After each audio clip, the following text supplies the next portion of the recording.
저는 권혜열 원장님하고 안성호 원장님 발표를 아주 재밌게 들었습니다. 두 분이 좀 앙상블을 이루는 것 같다. 이제 그런 생각을 좀 했고요.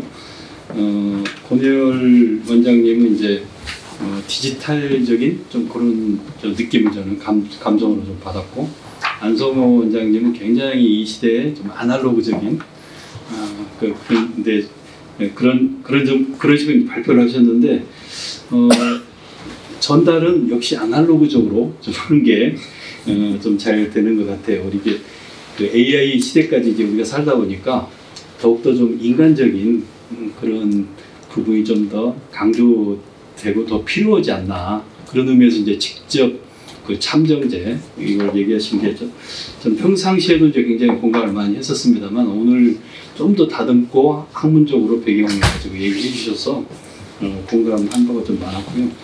AI는 일종의 디지털 인간이라고 얘기할 수가 있죠. 그 디지털 인간 시대에 우리는 이제 바이오 인간이죠. 그러니까 AI는 돌로 만들어졌고, 물리적으로는 우리는 흙으로 만들어졌고, 그렇지만 둘 다가 다 이제는 정신 활동하는, 그리고 이제 그 성능 면에서는 이제는 바이오 인간을 디지털 인간이 앞서가는, 어쩌면 이런 토론도 우리 지금 바이오 인간들이 이렇게 하는 거의 마지막이 아닐까. 앞으로는 디지털 인간이 알아서 그냥 하지 않을까. 그게 많이 나온 게 아니고요. 지금 현재 전망한 거 보면 매년 단위로 완전히 지금 버전이 올라가고 있거든요.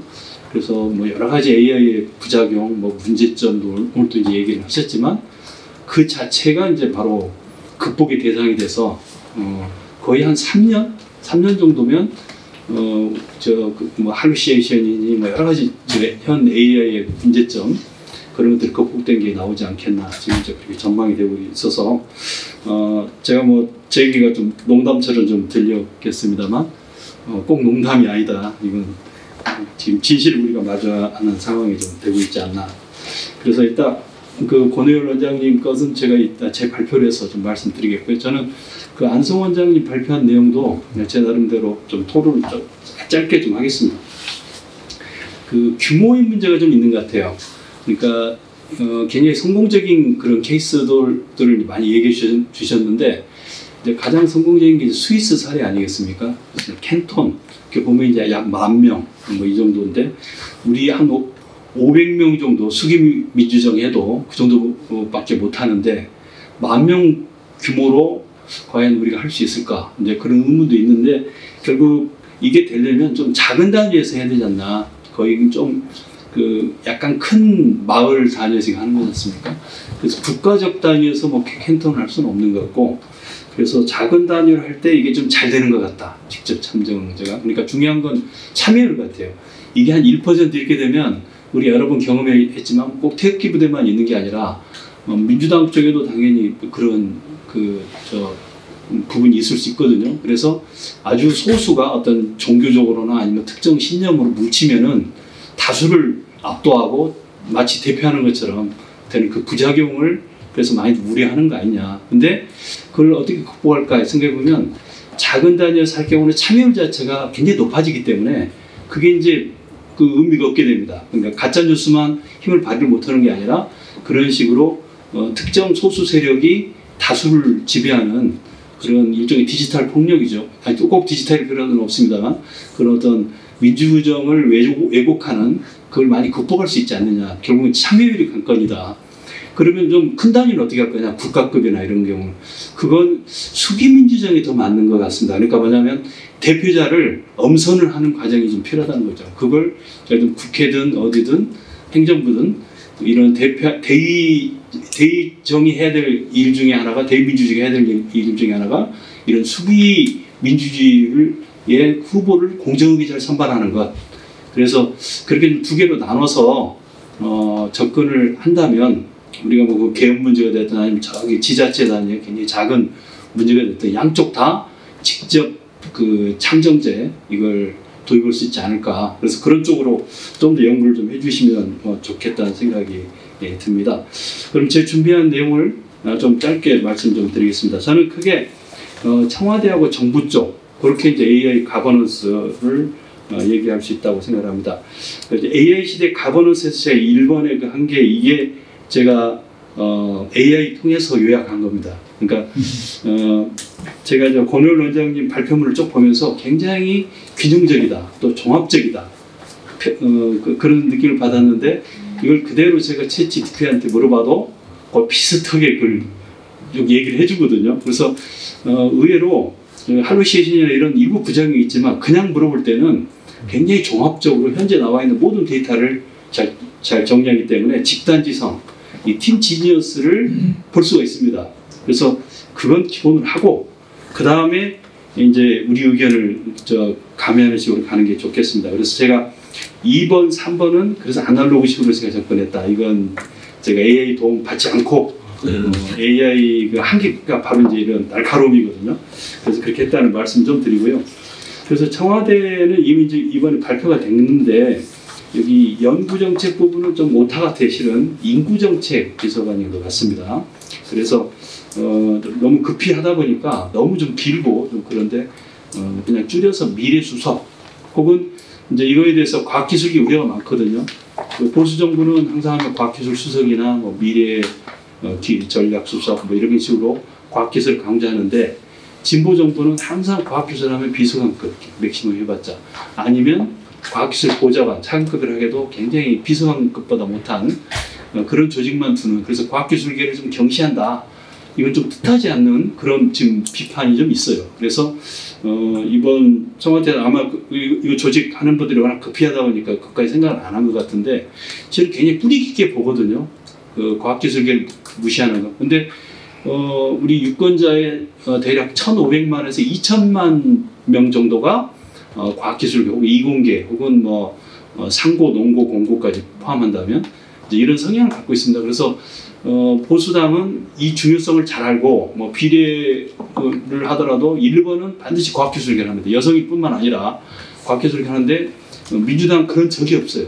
그래서 마치 과학기술계는 박정희 후예들 또 보수당 거 이런 식으로 간주하고 포기하는 걸로 이해가 됩니다. 그래서 그 민주당을 지지하는 과학기술계 분들이 굉장히 곤혹스러운 부분이 바로 이런 것들이거든요. 그래서 그게 실은 뜻하지 않게 그걸 거론 안 함으로써 가장 문제가 되는 여기에 제가 이걸 쓰지 않았습니다. 이 이후에 그런 반응들이 있어서 제가 그걸 좀 소개를 좀 드리는 겁니다. 그래서 뭐 용어 정도가 아니라 좀 그런 점을 좀 고려를 해서 청와대 아직은 뭐 이게 결정이 안 돼 있지만 그 미래수석 혹은 그걸 과학기술수석으로 바꾸든지 해서 윤석열 정부가 오히려 그걸 잘한 거거든요. 그렇게 했던 걸 지금 바꾼다고 한 것이 오히려 과학기술계에서는 계약됐다고 보는 거죠. 수석 이름에서 이제 나오는 건데 단지 이름뿐이에요. 실질적으로는. 근데도 이제 이런 부분이 있고요.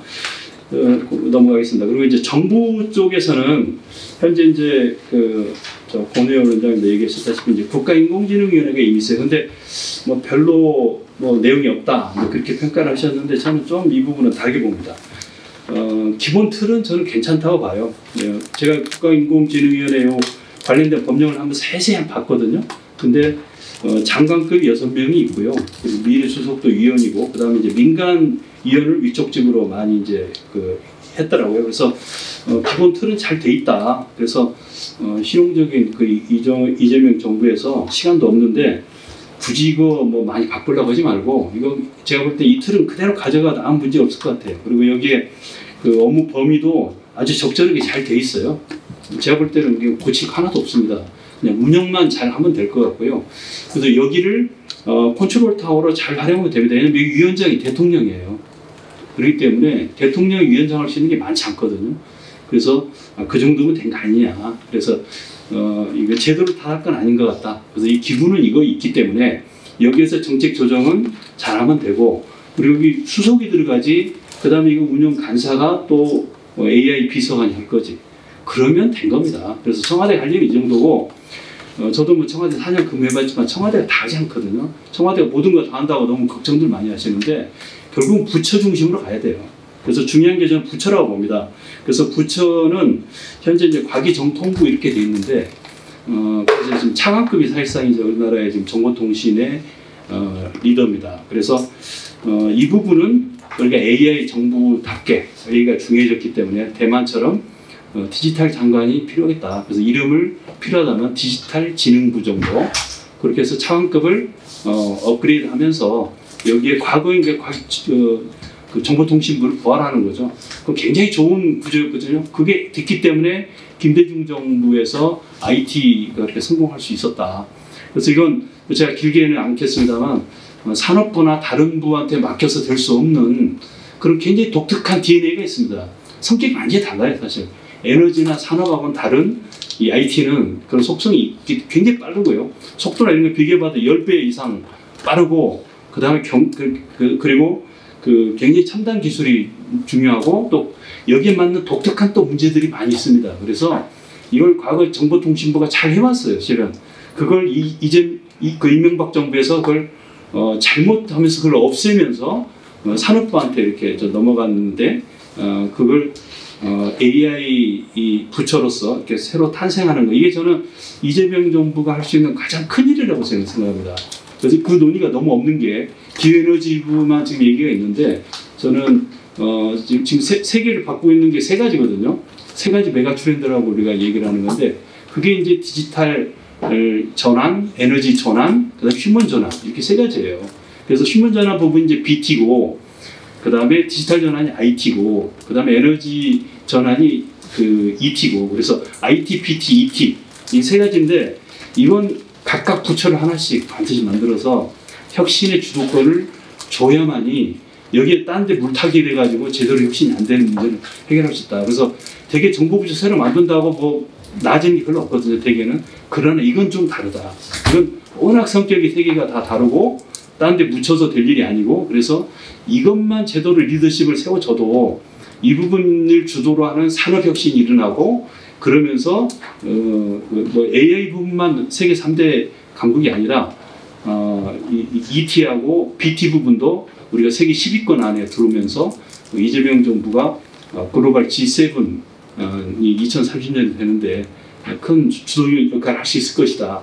그렇게 생각하고요. 그 네 번째로 한 건 글로벌 포용국가 우리 포용과 혁신에서 만드는 정책서에 이게 들어있거든요. 근데 자세한 건 한번 참고를 한번 보시면 될 것 같습니다. 이상입니다.